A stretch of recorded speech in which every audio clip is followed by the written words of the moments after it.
है 6 के सिक्सर का। तो चलिए बुलेटिन की शुरुआत करते हैं सबसे बड़ी खबर के साथ।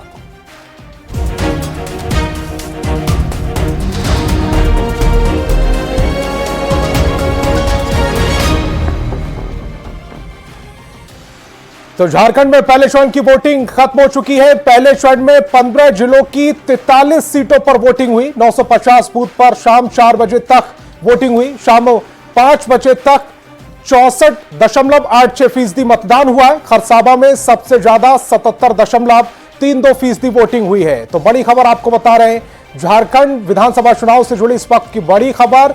पहले चरण की 15 जिलों की 43 सीटों पर वोटिंग हुई है। 950 बूथ पर शाम 4 बजे तक वोटिंग की गई। शाम 5 बजे तक 64.86% मतदान हुआ है।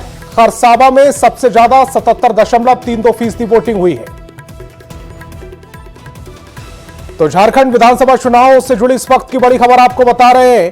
पहले चरण में 15 जिलों की 43 सीटों पर वोटिंग हुई है और उनका जो वोटिंग प्रतिशत है वो भी आ गया है। 950 बूथों पर शाम 4 बजे तक वोटिंग हुई। शाम 5 बजे तक 64.86% मतदान हुआ है।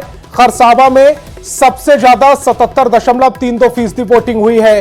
तो झारखंड विधानसभा चुनाव से जुड़ी ये महत्वपूर्ण खबर आप तक पहुंचा रहे हैं, जहां पर पहले चरण में 15 जिलों में आज वोटिंग होनी थी। 43 सीटों पर मतदान हुआ। 950 बूथ पर शाम 4 बजे ही वोटिंग समाप्त कर दी गई थी, क्योंकि ग्रामीण इलाकों में शाम 4 बजे तक ही वोट डालने का समय निर्धारित किया गया था। शहरी इलाकों में शाम 5 बजे तक मतदान जारी रखा गया। शाम 5 बजे तक 64.86% मतदान हुआ है।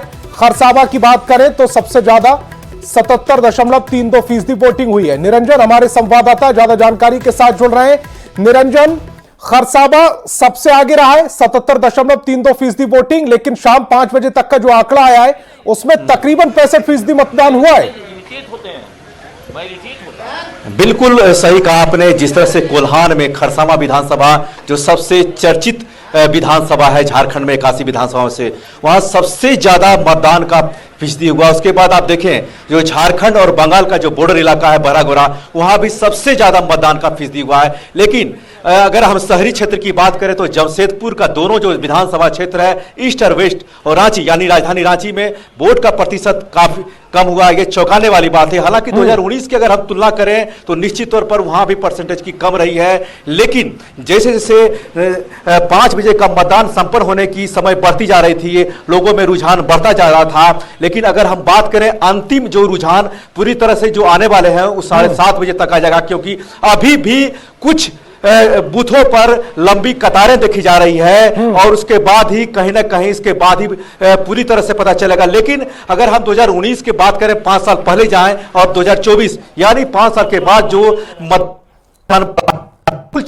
बात है, जो क्षेत्र है वहां पर किसी बाकी निरंजन 2019 के मुकाबले 2024 की तुलना की जाए तो थोड़ी बेहतर स्थिति जरूर नजर आ रही है, लेकिन फाइनल आंकड़ों का अभी भी इंतजार करना होगा। निरंजन, आप हमारे साथ जुड़े, आपका बहुत बहुत शुक्रिया।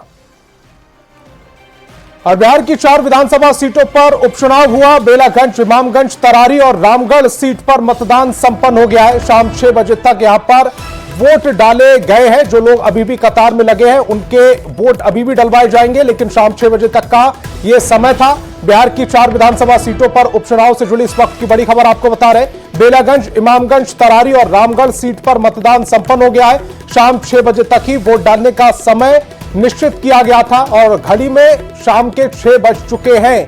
ऐसे में बेलागंज, इमामगंज, तरारी और रामगढ़ सीट पर मतदान संपन्न हुआ है। कितनी वोटिंग हुई है थोड़ी देर में बताएंगे, थोड़ी देर में आंकड़ा हमारे पास आएगा। लेकिन जो बड़ी खबर आ रही है वो ये कि बेलागंज, इमामगंज, तरारी और रामगढ़ सीट पर मतदान संपन्न हो गया है। छुटपुट घटनाओं के अलावा मतदान शांतिपूर्ण तरीके से संपन्न हुआ है। शाम 6 बजे तक ही वोट डालने का समय था।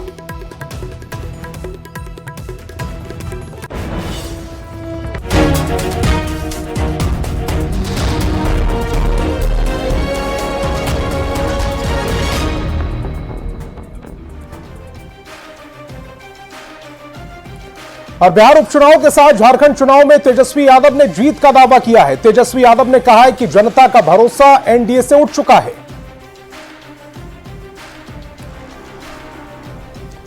तो तेजस्वी यादव का यह बड़ा दावा, उन्होंने कहा है कि एनडीए से जनता का भरोसा उठ चुका है और ऐसे में जो 4 विधानसभा सीटों पर उपचुनाव हुए हैं बिहार में, उनको लेकर और झारखंड में जो विधानसभा सीटों पर चुनाव हो रहे हैं उनमें जीत का दावा किया गया है। चुनाव है और चुनाव हमको लगता है कि महागठबंधन के पक्ष में रहेगा और सब लोग जो है मौजूदा सरकार से परेशान है।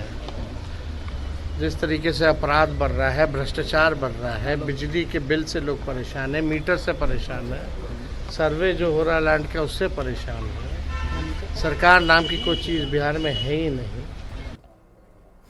दरभंगा एम्स के शिलान्यास के मौके पर सीएम नीतीश कुमार ने प्रधानमंत्री मोदी की जमकर तारीफ की है और उम्मीद जताई है कि बिहार का दूसरा एम्स दरभंगा में बनने के बाद बिहार के लोगों को स्वास्थ्य के क्षेत्र में और बेहतर सुविधा मिलेगी।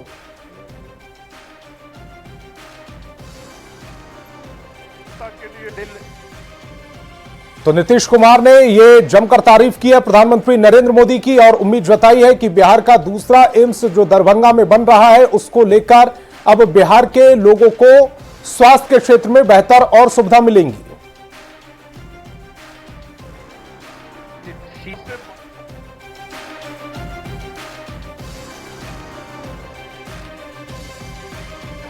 और इसीलिए हम लोगों को सबको ये खुशी है कि दरभंगा एम्स के निर्माण की स्वीकृति हो रही है और आज आदरणीय श्रद्धेय प्रधानमंत्री जी, आदरणीय नरेंद्र मोदी जी आज यहां पर पधारे हैं और ये शुरू कर रहे हैं और ये सारी बात बता देंगे।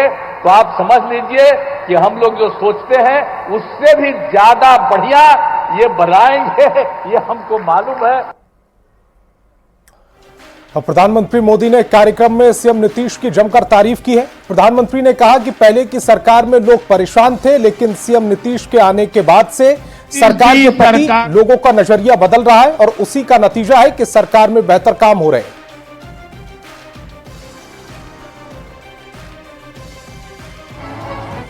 यहां बिहार में जब तक नीतीश जी सरकार में नहीं आए थे तब तक गरीबों की इस चिंता को लेकर कोई गंभीरता ही नहीं थी।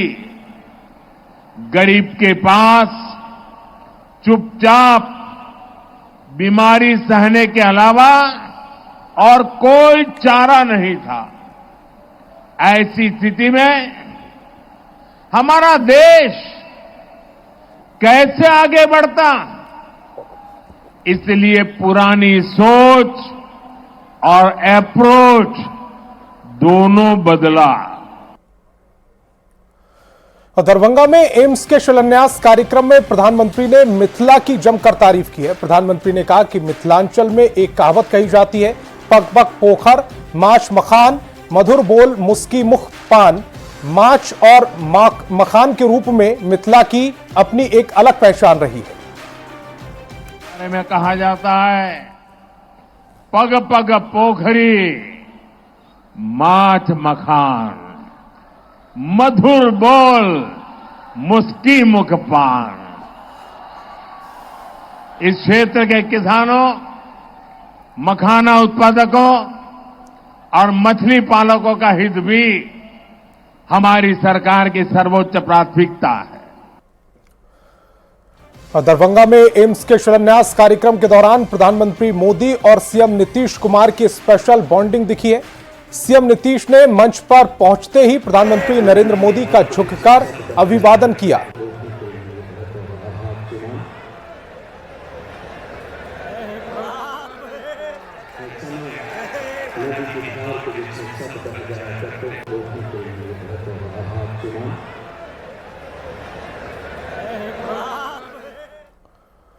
नेता प्रतिपक्ष तेजस्वी यादव ने दावा किया है कि शोभन में एम्स के लिए जमीन देने के बाद केंद्र सरकार ने मना कर दिया था, लेकिन उन लोगों के अड़े रहने से केंद्र सरकार को झुकना पड़ा। उन्होंने इसके सबूत देने की भी बात कही है। आप लोगों को याद है कि लगातार केंद्र की टीम भी आई थी, उन लोगों ने तो मना कर दिया था, लेकिन दोबारा हम लोगों ने चिट्ठियां, मांडविया जी थे उस समय स्वास्थ्य मंत्री, उनको हम लोगों ने लगातार चिट्ठी भेजा कि भाई शोभन में ही बनना चाहिए ताकि दरभंगा का विस्तार भी हो सके। तो देखिए, सब तो काम ज़मीन तो मेरा ही दिलाया हुआ है, अब इससे कोई नकार नहीं सकता। जिसको सबूत चाहिए उसको हम सबूत भी ला करके दे देंगे, और लोग जान भी रहे। दरभंगा एम्स का प्रधानमंत्री मोदी ने शिलान्यास कर दिया है। इसके साथ ही एम्स को लेकर क्रेडिट वार शुरू हो गया है। तेजस्वी यादव ने दावा किया है कि उनके कारण ही दरभंगा के शोभन में एम्स बना है। तेजस्वी के दावा पर जेडीयू के राष्ट्रीय कार्यकारी अध्यक्ष संजय झा ने पलटवार किया। संजय झा ने तेजस्वी पर झूठा क्रेडिट लेने का आरोप लगाया। संजय झा ने कहा कि तेजस्वी के साथ आने के पहले ही यह फैसला ले लिया गया था और तेजस्वी यादव को इस तरह की राजनीति नहीं करनी चाहिए।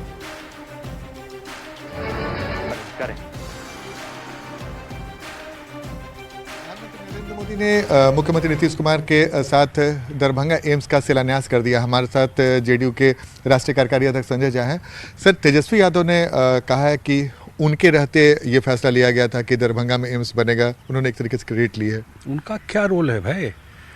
2015 के बजट में बिहार को दूसरा एम्स मिला और 2018 में भारत सरकार ने कैबिनेट से पास करके दरभंगा में एम्स बने वो तय किया और नीतीश कुमार जी प्रधानमंत्री जी ने बिहार को दिया और दरभंगा में एम्स बने वो नीतीश कुमार जी ने तय किया।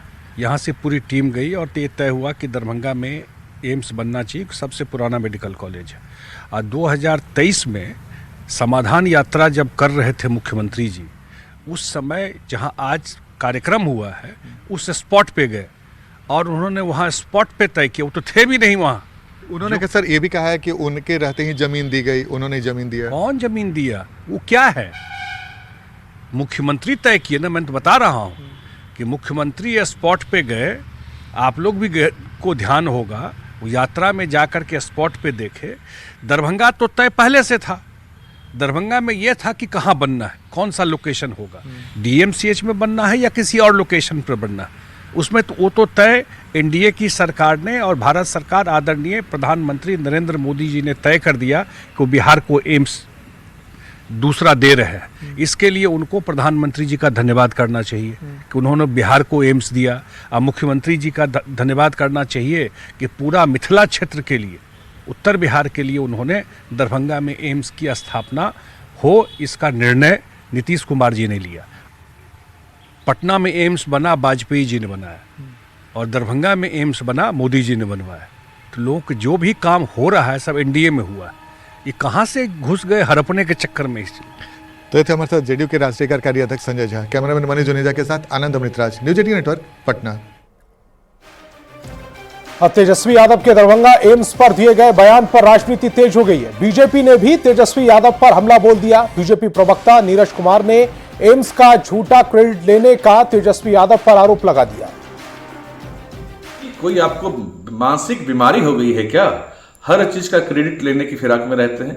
अरे भाई, दरभंगा एम्स की घोषणा माननीय मोदी जी ने 2015 में ही कर दिया था कि दरभंगा में एम्स बनेगा, और जिस जमीन पर आज उसकी आधारशिला रखी गई है, आप तो वहां बनने का विरोध करते थे उसका। आप याद करिए ना, क्यों इतना झूठ बोलते रहते? आप कहीं हैं इसमें 3 में कि 13 में?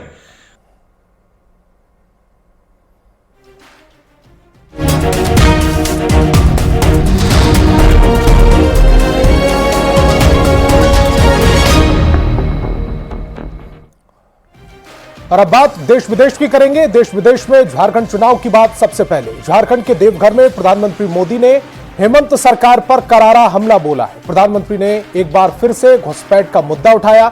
प्रधानमंत्री मोदी ने कहा कि मैं बीते दिनों झारखंड में जहां भी गया, हर जगह विदेशियों की घुसपैठ को लेकर सबसे बड़ी चिंता रही है। झारखंडी गौरव, झारखंड की पहचान, यह आपकी सबसे बड़ी ताकत रही है। कल्पना कीजिए कि अगर यह पहचान ही खत्म हो गई तो क्या होगा।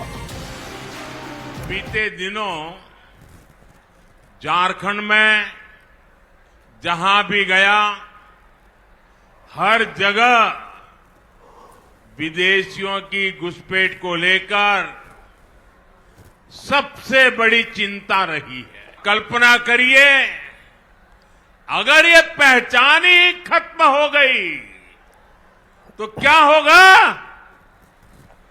आंकड़े बताते हैं कि संथाल क्षेत्र में आदिवासियों की संख्या करीब करीब आधी रह गई है। अगर ऐसे ही आदिवासी घटते रहे तो क्या होगा?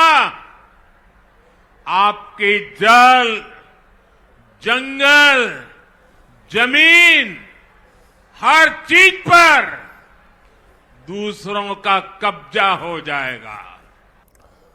रांची में टीम इंडिया के पूर्व कप्तान और रांची के राजकुमार महेंद्र सिंह धोनी ने भी मतदान किया। रांची में धोनी पत्नी साक्षी और माता पिता के साथ वोट डालने पहुंचे। तस्वीरें इस समय आपकी टेलीविजन स्क्रीन पर हैं। ये तब की तस्वीरें हैं जब रांची में पूर्व क्रिकेट टीम के कप्तान MS धोनी वोट करने पहुंचे थे। इस दौरान उनकी पत्नी और माता पिता भी साथ मौजूद रहे।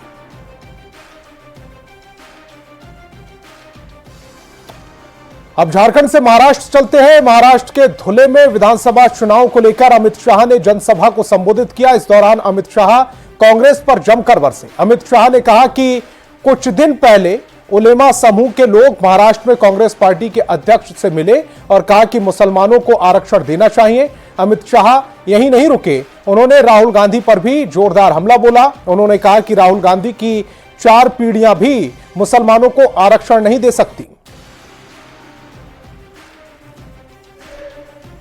कांग्रेस पार्टी के अध्यक्ष को ये सारे उलेमा मिले और कहा मुसलमानों को आरक्षण देना चाहिए। भाइयों बहनों, अगर मुसलमानों को आरक्षण देना है तो SC, ST और OBC का आरक्षण काट कर देना पड़ेगा। मुझे बताओ धुले वालों, आप लोग सहमत हो क्या मुस्लिम आरक्षण के लिए? अरे जोर से बोलो, सहमत हो क्या? राहुल बाबा, मैं आज दूरे से कहकर जाता हूं, कान खोल कर सुन लो, आपकी 4थी पीढ़ी आएगी तो भी मुस्लिम आरक्षण नहीं। अब बात देश की राजधानी दिल्ली की करेंगे। दिल्ली NCR में सुबह से ही आसमान में फॉग छाया रहा, जिससे लोगों को सांस लेने में दिक्कत हो रही है। दिल्ली के अलावा गाजियाबाद, नोएडा में भी यही हाल है। स्मॉग के चलते पारे में भी गिरावट दर्ज की गई है। सुबह के वक्त लोगों को ठंड का एहसास हो रहा है। मौसम विभाग की माने तो आने वाले कुछ दिनों तक मौसम ऐसा ही बना रहेगा और लोगों को स्मॉग और प्रदूषण की दोहरी मार झेलनी पड़ेगी।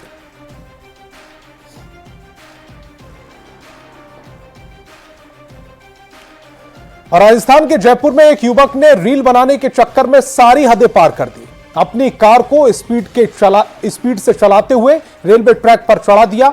इसी बीच पीछे से मालगाड़ी आ रही थी। लोको पायलट ने जैसे ही थार को रेलवे ट्रैक पर फंसा देखा, वो घबरा गया। तुरंत इमरजेंसी ब्रेक लगाकर ट्रेन रोक दी। फिर GRP की टीम भी मौके पर पहुंची, लेकिन वह पुलिस के सामने भी नहीं रुका। उसने दोबारा हैरान करने वाली हरकत की है।